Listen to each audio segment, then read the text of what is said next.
Hey, welcome to Tabletop Skirmish Games. I'm Lee, and in this video I'll show you how I painted SLAKESLASH the SLAANGOR FIENDBLOOD from the Dread Pageant.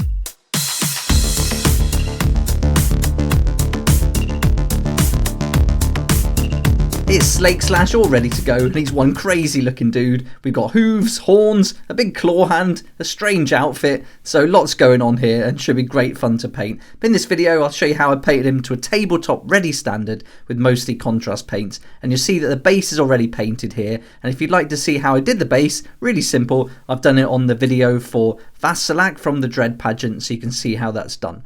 But SLAKESLASH is already primed using the Wraith Bone Contrast Undercoat paint spray, and I've assembled him with the Citadel glue. And then these are all the paints we're going to use in this video, mostly contrast paints, but also some base paints, some layer paints, and some Vallejo paints. The brush I mostly use is the Wargamer character brush by Army Painter, and I also use the No. 2 Kalinsky synthetic a lot. Okay, let's get started with a layer paint, which is a Stormhose Silver, and this is a real bright silver, and this is going to go over all the metal parts of the model, and it's going to include all the metal parts that are going to be gold and silver as well, so we'll give this a nice coat. And then you'll see later on, for the gold elements of this, we'll go over this silver base layer with some contrast paint, so that gives us a really nice effect. I really love doing that with the contrast paints. I think it works really well. So here I'm just blocking in all these metal areas, really taking my time, being as neat as I can, because I don't want to be tidying up too many times if I don't have to. So I'm just taking my time, checking it over, making sure I get every little piece, like the little metal bits on the end of these little bits of cloth here. The ends of his horns have got some metal going on, so that's been painted as well. And then just as I examine it, there's a little bit here on this kind of belt buckle on the front, so give it a nice coat. And I don't water down this metallic paint, I just use it straight from the pot, and make sure I've got enough on there so it's not loading it too much on the brush, but enough that I'm not running out every few seconds. And here I'm just going over these little bits of kind of almost chainmail, more of a decoration really, and this little chest plate as well. Make sure that gets a nice coat, and then once this dries we'll do that nice technique later on with the contrast paints. So on the back here we've just got these little metal kind of fastenings that are holding together this little corset that he's wearing. Real strange choice of outfit, but I think it works on this whole warband. They do look pretty mental. And here on this tail as well, I'm just going to paint that the metallic as well. So I don't know if I had to, but I like the idea of it being metallic. Next we're going to take some Talisar blue and Apothecary White, and I'm going to mix equal parts of each together. And this is going to make a nice pale creamy blue colour that I'm going to use that almost looks like a little mirror effect. So I just wanted to break up all that silver with a nice little touch of the blue there. And I'm also going to put it in the centre of all these little discs here that we can see coming down under his arm. And so I'm just hardly having any contrast paint on my brush here, almost using it like a felt tip pen, that kind of amount as it comes off, and then just brushing it on there. So we're not trying to get any depth from this. Right, now onto some black Templar, and I'm going to use this for all the black leather. And this is a great paint for this, it works really well. And I've got a lot more paint on my brush now than when I did that blue just before. And so I really want to work this into all the creases of the material and all the little kind of deeper areas that you want to be a bit darker. And this is where contrast paint works really well. It really wants to go into those cracks and crevices and get in there and give us a nice deep shadow. But on the more raised areas, and certainly all these like little dimples that are on this long boot, if you could call it a boot, then that's going to dry a lot lighter and give us like a little kind of highlighted area. Then as I paint on these little straps here, I'm just being a little bit carefuler. I've got a little bit less paint on my brush because I don't want too much on here now for this more detailed work, and I'm just moving the model around, making sure that it's kind of, I'm not moving my arm, and I've got lots of control, and I've got my arms braced on the table, so I'm not going to shake too much, and then that gives me a lot more control. And the same here, I've turned it to the side so I can just come down in a nice brush stroke, and it makes it a lot easier doing it like that. And then I'm painting all this leather at the back here, making sure this little kind of waistcoat corset's all fully painted. And then once you start finding that there's more kind of folds in the material, or you've got larger areas, just add more paint to the brush and then push and pull that contrast paint around until you're happy with where it sits. But you've got plenty of time to work with it when you're putting a little bit on it like I've done here, and so you've got plenty of time. There's certainly no need to rush. And then once you've got it in place, so just leave it alone, let it dry, and then trust that contrast paint to do its job. And then here I'm just moving again so I can get in there and paint in that hand nice and neat. And then on the head we're going to paint this little kind of mask that he wears, and I'm just going to be really careful to go around the eyes. So I'm taking my time here. We can tidy this up later with another stage. We can use a little bit of Wraith Bone and just go back over areas we paint by mistake. And so it's really easy to touch up and redo any errors you make, but certainly saves a lot of time by being that little bit more careful. So there we go, you can see he's got his eye there, and now I'm going to paint these little bits of material coming down. So a little bit more paint on the brush, and then just pushing that paint, spreading it down, and then using the side of my brush, almost scraping the paint off my brush onto the model, using all the contours and edges to do that. Then we're going to take that Wraith Bone, and it's time for a tidy up stage. And so I'm really examining all over the model now, just checking I haven't made any mistakes. And if I see it that I have, I'll just go along and tidy up all those lines, or if I've got a little dot here and there that I don't want, I'll tidy that up too. But this is a key stage of doing this method, I think, just being really neat and taking this extra time in between the colours just to make sure all the kind of lines like here underneath this strap are nice and crisp. And then for the finished product, you're going to get a much neater finish to the model. It doesn't take a lot of time, this, but it's really worth spending the extra little bit of effort just to make it as tidy as you can. And you may need 2 coats of this, depends on the colour that's gone on before that. But right now we're on to the Contrast Nazdreg Yellow, and this is going to be the paint we're going to use for all the gold areas. So I'm just going to be nice and generous with the paint here, and this is going to go all over the areas that we want gold. And so again, I'm wiping that paint off using the contours of the model, and then I'm trying to push and pull that around, getting more paint where I want it to be darker, and also trying to start and finish my brush strokes where I want most of that paint to build up.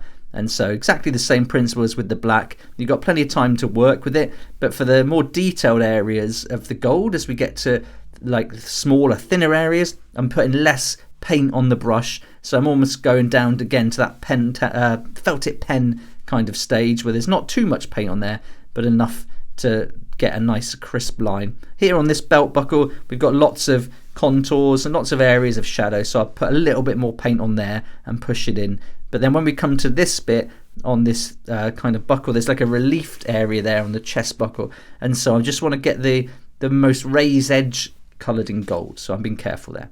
Right, now we're on to Contrast Magos Purple, and this is going to be for all the material and also for that big strange claw that he's got for a hand, and I'm going to put 2 coats of this on all together.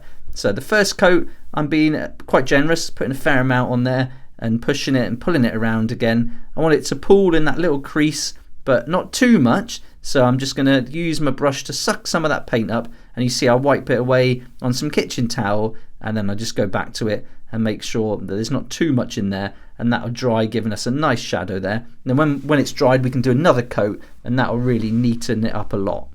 For the claw, I'm being really generous with the paint now. We've got quite a large area to cover, and I want to get that paint over that area as quickly as I can so that we don't just do one section, because once you do a little bit with the contrast paint, if it's quite thin, it can dry, and then when you do another layer, you almost get like a line, not a layer, sorry, another section. You almost get a line between the 2 different times you've put the paint on, if that makes sense. So if I ever do a big area like this, I try and do it quite quickly as I can, getting the paint right across it, and then just as before, push and pull it around till I'm happy that it's settled in those recesses. And then the same underneath. I've got my brush loaded up, and I'll try and do some nice even strokes, getting it completely covered as quickly as I can there.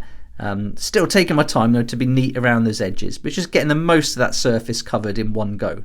Right, while that's drying, we'll take some Pterodon Turquoise, a really awesome colour, and this is going to go on these little tassels that he's got hanging from his horns, but also from the sword. And this works really well with that purple. Anytime you put this turquoise against the purple, it looks really nice. And we did this with the K-Knight Shadow Stalkers. That come out really good with a nice blend. But yeah, these work really well. And then having that gold as well, I think those 3 colours just go together so well. But it's a strange looking bunch, the Dread Pageant, and even Miari's Purifiers are quite interesting models, and having those 2 warbands in the Diachasm set I think was really awesome, because it's not something I'd usually choose to paint.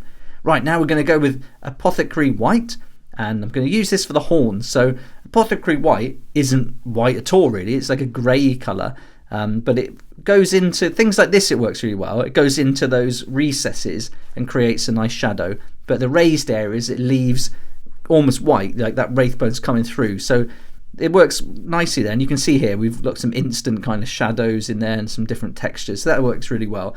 But I haven't tried it going over it on, like, say, something like a Space Marine where it's got a lot of surface area. Be interesting to see how it works over that, whether it would come out like grey looking or not. So yeah, I haven't tried that yet, but I'm looking forward to. But here I'm just putting some on the hooves as well. While that white's still wet, I'm going to take some Basilicanum grey and I'm going to wet blend that into the white. And so I want the edges of the horns, as they meet that gold section, to be a bit darker than the rest. And so I'm dotting it in and then almost mixing the wet paint together on the model and then just feathering it out as I get closer to the area that I want to be more white than grey. And then so the same here, just wipe my brush off using the texture of the model and then dot it in and then mix it in and then just feather that out so that it gets lighter and lighter as it approaches the white. And you can put a bit more on. If you find you haven't got enough, you've got too much, just again take your brush on some kitchen towel, wipe that paint away and then go back to the model and that'll suck that paint back up. So it's really easy to work with this and it gets some nice effects. So simple, but I think it's a really nice finish. And again, we're only looking for tabletop ready standard, but if we can make it look neat and tidy, use a nice mix of colours and little techniques like this wet blending, I think we can get some really nice results really quickly. And so now I'm going over with this Basilicanum grey as well. I'm just doing the hair that you can see just hanging over the hooves and also the hair for the tail here as well. And so when I get to sections like this tail, I'm using a fair bit of paint now. There's a lot of surface area there with all those creases in it, so I want that to really get in amongst it. Now with the purple's dried, I'll take that Magos purple again. And now I'm not putting as much on as I did for the first layer. Now I just want a nice even coat all over. So this will enrich those shadows that we got earlier on, but it will just also make it look a little bit smoother. It's never going to be perfect doing it like this. You know, you're not going to get a super smooth blend between the shadows and the highlights, but I think again tabletop ready, nice and quick. I think it's a good payoff. I think you get the time you invest in it, you get a really nice result, and I really enjoy painting like this. Okay, now we're going to take the Null Oil and this is going to go over all the metal, the gold, the silver, everything. And so I'm putting quite a bit on here on the sword and then again just wiping my brush along the edges of the model and then making sure that paint comes off and then goes into all the little crevices and the darker areas. And this is really runny, so this is really going to go a lot thinner than the contrast paint, but the process is pretty much the same. Spread it along, push and pull it around, and then on one section of the blade you might want it darker, so just like dot your brush there and move the paint to exactly where you want it. So, and you've got plenty of time again to work with this. It's not going to dry super fast, so you can really take your time and get it to where you want it to be. And then once you're happy, again, let it dry, let it do its job, and then this will give it some nice kind of shadows. It'll also cover up little areas where two different colours meet, and it will make it look really neat, give it some little areas of shade, and I think it works really nicely. There we go, so just keeping all this metal covered, make sure we go right in there. And again, when you've got little areas with lots of like different shapes and lots of depth to it, add more and then push that in. And there you can see I wanted that little bit darker underneath, so I'm just wiping my brush along it there, and that's going to give a nice effect once it's dried. Now I'm going to tidy up again with some Wraith Bone. So you can see on the knee I made a little bit of mistake, so I'm just tidying that up. Maybe just one nice coat here. You might need to do a couple, it's up to you. Depends how dark that paint is underneath. But I do this stage quite a lot in between, so it's really important. Okay, now we're on to Magos Purple and Guilliman Flesh. And I'm going to take equal parts of each, mix them together, and this will give us a nice flesh colour that's a little bit kind of really pale, like lilac-y, and this will be SLAKESLASH's skin. And so this is going to work really nicely and get it quite close to the pictures that we can see on the books that come with the Diachasm set. And so this is a nice way to do it. You can play around with this recipe. You might want it to be a little bit more purple, you might want it to be completely different, like blue or something, but I think adding that flesh to it, is that Guilliman Flesh, works really nicely. And you know, just play around with it until you're happy. Do some little tests maybe first, but I think this will work well, and it's going to be light enough that it doesn't blend in with the claw, and it's also got that Guilliman Flesh in there, so you can really tell that it is some kind of skin, even if it is a little bit purple. But there we go, pushing it in there again. When I've got the bigger areas, a bit more paint, and then under here around his leg and his butt there, really work it in, get that paint in. And then in this little section we want some little shadow around where it meets the materials, so I just start and end my brush stroke where I want most of that paint to build up there. Okay, now we're going to take some Sky Grey 0.989 from Vallejo, And I'm going to take this very vegan makeup brush, super soft bristles, and then I'm just going to load them up with the paint, and then I'm going to work that paint off on some cardboard. So that's going to help get the paint into the bristles, but it's also going to kind of allow it to be a real dry brush as we want. So we want hardly any paint coming off before we go back to the model, and that model's got to be really dry before we do this. And I'm going to use this grey just to go over all those turquoise areas that we did previously. And now I'm just doing like downward strokes, being very careful. I don't want to get this on the rest of the model there, so I'm taking my time, being really careful here. And then that's going to just bring those tassels to life a little bit. We're going to get that nice depth coming from that turquoise, but on these raised areas and on the edges we get a little highlight. And then while I was there, I put a little bit on the very tops of the horns just to brighten those up a bit.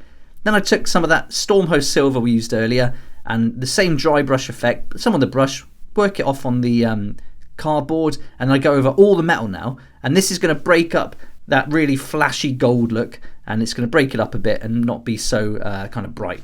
Now it's some Abaddon Black base paint, and I take some blue tack, pop that on the end of my brush, and then that holds the miniature like a little turntable, and then that's going to help me really easily paint the rim of the base. And I chose to do it just in black. Before that I did it in like a teal colour, but I went to black, and then I thought that looked better and it worked with all the kind of leather area. And there we go, there's SLAKESLASH painted to a tabletop ready standard with mostly contrast paint. I was really happy with how he came out. This whole warband looks really bling and completely different to something that I choose to paint for my own like warband. So I was really happy with that. And here's Vasilak the Gifted, and he came out really cool too. So I was really happy with how that gold worked, really bright gold. And here you can see the whole lineup of the warband, the Dread Pageant, all ready to get playing with Warhammer Underworlds. So really interesting looking warband and great fun to paint. If you'd like to see how I painted Vasilak from the Dread Pageant, then that video is up on the channel too, and it's very similar to this with the similar colours. And in the description below I'll put a link to all the paints that we've used here, and I'll list them all down in the description. And those links will be affiliate links to Element Games, but it won't cost you anything extra. In fact, you can save up to 20% there on all your game products, your paints, miniatures, everything you need. And for every sale made through those links, I get a small commission, and that's going to help me do loads more videos like this. So thanks so much for supporting the channel. I really appreciate it. It's brilliant. If you like this kind of content and would like to support the channel, then please check out my Patreon page, and thanks to everyone who's joined so far. It's really awesome. We hang out on Discord, talk about the hobby, share ideas and help each other out, and you'll get some perks there that you're not going to find anywhere else. So I'll put a link in the description, and it'd be great to see you there. Thanks so much for watching the video. I hope you enjoyed it. I enjoyed painting these, and I think it's really cool how sometimes we can get models in sets like this that we wouldn't otherwise choose to buy, and we wouldn't look to paint if it's not our style. So I think it's really interesting, and really enjoyed that. But thanks so much for watching. Please like if you like it, subscribe for more videos like this, and don't forget to hit the notification bell to join me next time on Tabletop Skirmish Games.